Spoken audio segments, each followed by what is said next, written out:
There's a house in Amityville, New York, that sits quietly on a narrow plot along Ocean Avenue, facing the water. A house that, at first glance, looks like any other home, peaceful, ordinary. But if the walls of 112 Ocean Avenue could speak, they tell a story dark enough to chill anyone to the bone. This isn't just any house.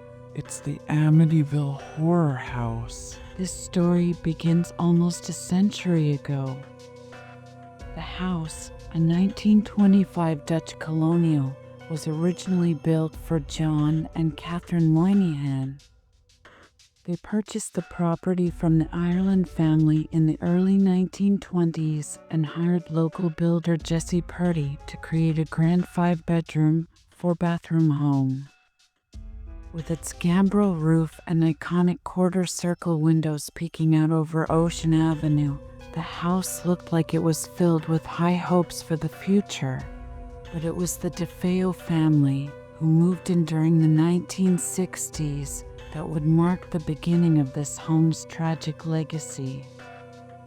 In June of 1965, Ron and Louise DeFeo bought the house, moving their growing family from Brooklyn to the spacious home on Ocean Avenue. For Ron Sr., it was a dream come true. He proudly named the house High Hopes and hung a sign in the front yard to symbolize the new life they were building. However, the dream quickly turned into a nightmare.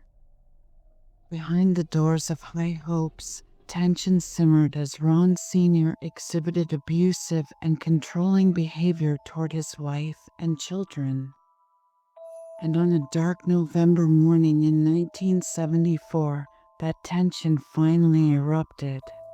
On November 13th, 6 members of the DeFeo family were found brutally murdered in their beds. Ron Sr., Louise, and 4 of their children, Dawn, Allison, Mark, and John, were shot as they slept. The only surviving family member was their eldest son, Ronald Jr., who would later confess to committing the unthinkable. He was eventually sentenced to 6 life terms for the murders of his family. Just a year later, the house would fall into new hands. Enter George and Kathy Lutz, a young couple who bought the home in December of 1975 for $80,000, despite knowing its dark history. They thought they could look past the tragedy, but they were wrong. What followed were 28 days of pure terror. According to the Lutzes, supernatural forces began to torment them from the very first night. They described strange, unexplainable phenomena, a green slime that oozed down the walls, blackened toilet bowls, and foul odors that appeared out of nowhere. George claimed he woke up at 3:15 every morning, the exact time of the DeFeo murders. And then there were the terrifying apparitions, a pig with red, beady eyes, and a faceless figure with demon horns that lurked in the shadows. On January 14, 1976, just 28 days after moving in, the Lutz family fled the house, leaving everything behind. They claimed a sinister force had driven them out. In the months that followed, their story became the stuff of nightmares, sparking the book The Amityville Horror by Jay Anson, which captured the chilling details of their experience. The book, and later the 1979 film adaptation, turned the house into a horror icon. But was it all true? A later investigation by Newsday claimed to debunk much of the Lutz's story. Yet, by then, the damage was done. The public fascination with the Amityville house was unstoppable. In April 1977, Jim and Barbara Cromartie bought the house for $55,000, unaware that it would soon become one of the most famous haunted houses in the world. They were bombarded by crowds of curious visitors day and night. Strangers left trash, damaged the property, and even rang the doorbell in the middle of the night, hoping to catch a glimpse of a ghost. Someone once stood on the lawn playing a bugle at 3 a.m., and another person even left something far worse on their front porch. For the Cromarties, life in the Amityville house was a constant battle.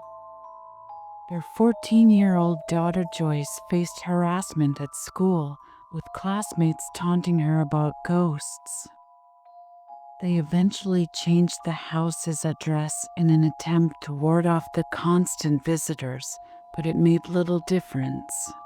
After putting the house on the market in 1978, they had no luck finding a buyer, especially once the Amityville horror movie hit theaters in 1979. The town of Amityville was overwhelmed with looky-loos, and police had to be hired for crowd control. It got so bad that some city officials even proposed monetizing the fascination by offering bus tours or charging admission, but out of respect for the DeFeo family, those plans were ultimately shelved. After months of enduring the chaos, the Cromarties gave up on selling and moved back in. Determined to clear the home's name, they took speaking engagements across New York, telling the real story of the house.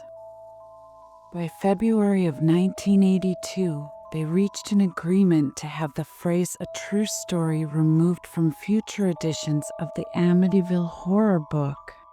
When they finally sold the house in 1987 to Peter and Jean O'Neill, the town breathed a sigh of relief.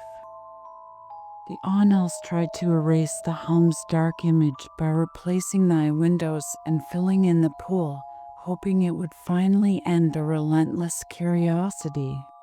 Over the years, the Amityville horror house has changed hands multiple times, each new owner adding their own touch to the property.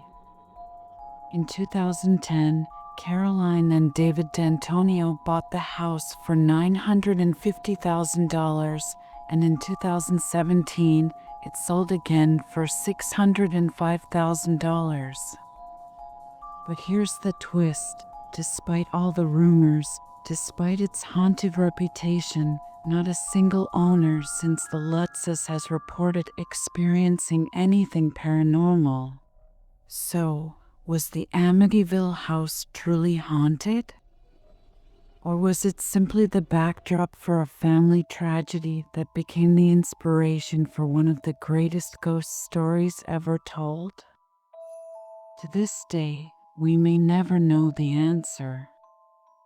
But one thing is certain: 112 Ocean Avenue, Amityville, New York, will forever remain a place of mystery and fear, a place where reality and legend blur.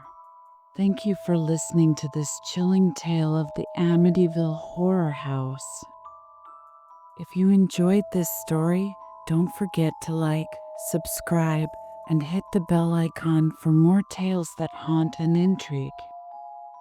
Until next time, stay curious, stay safe, and beware of what might be lurking in the dark.